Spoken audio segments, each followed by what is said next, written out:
ఇప్పుడు చెప్పబోయే శక్తిపీఠం మహాశక్తివంతమైనది.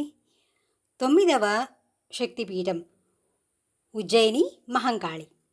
తారకాసురుని ముగ్గురు కొడుకులు, వారి పేర్లు విద్యున్మాలి, తారకాసుడు, కమలాక్షుడు. ముగ్గురు బ్రహ్మను గురించి గొప్ప తపస్సు చేసి 3 ఊరులను, పట్టణాలను సాధించారు. ఈ పట్టణాలతో సహా వారు అక్కడికి కావాలంటే ఎక్కడికి యథేచ్ఛగా సంచారం చేస్తుండేవారు. ఈ సంచార క్రమంలో వారు ఎక్కడ పట్టణాలతో సహా వ్రాలినా అక్కడ అంతకు ముందున పట్టణాలను నేలమట్టం అవుతుండేవి.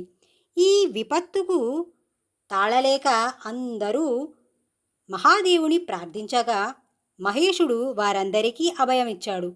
దేవతలను అందరినీ వెంటబెట్టుకుని త్రిపురాసుర వధకు బయలుదేరాడు. ఇంత ఆర్భాటంగా వెళ్ళినప్పటికీ ఎవరినీ ఆపేక్షించనవసరం లేకుండానే కేవలం ఒక పెద్ద వికటాట్టహాసం చేశాడు. అంతే. అందులో నుంచి ఒక గొప్ప అగ్ని బయలుదేరి త్రిపురలను కాల్చివేసింది. ఏకకాలంలోనే 3 పురాల భస్మమైపోయాయి. శివుడు విజయం సాధించిన ఈ ప్రాంతాన్ని ఉజ్జయిని అన్నారు. ఇక్కడకు సమీపంలోనే పార్వతీదేవి మహాకాళీ రూపంలో ఆవిర్భవించింది. కాలము పుల్లింగము, అంటే కాలుడు అనగా శివ.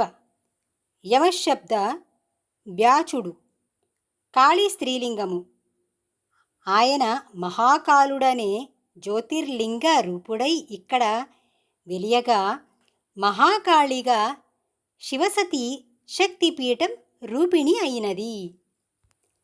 ఒకానొకప్పుడు కైలాసంలో శివపార్వతులు సరదాగా చదరంగం ఆడుతుండగా ఆ సమయంలో దేవి యొక్క మరో రూపం అయిన హోరాదేవి కాపలా కాస్తుంది. ఇంతలో చండప్రచండులనే 2 రాక్షసులు అమ్మవారి భవనం బయట అలజడి సృష్టించసాగారు. కాపలాగా ఉన్న హారాసిద్ధి నిమిషమాత్రం ఆ రాక్షసులని వధించాలని అమ్మవారు ఆవహింప చేసుకున్నది. దేవి అంశ ఆమె యందు ప్రవేశించి ఆ రాక్షసులని సంహరించింది. ఆ విధంగా సంకల్పసిద్ధి సాధన హారాదేవికి హారాసిద్ధి మాత అని పేరు వచ్చింది. ఈ మాత ఆలయం ఇక్కడ మహాకాళేశ్వర ఆలయానికి ఎదురుగా ఉన్నది. ఇక్కడ అన్నపూర్ణాదేవి, హారాసిద్ధిమాత, గౌరీ దేవతలు ఒకరిపై ఒకరు మలచబడి ఉన్నారు.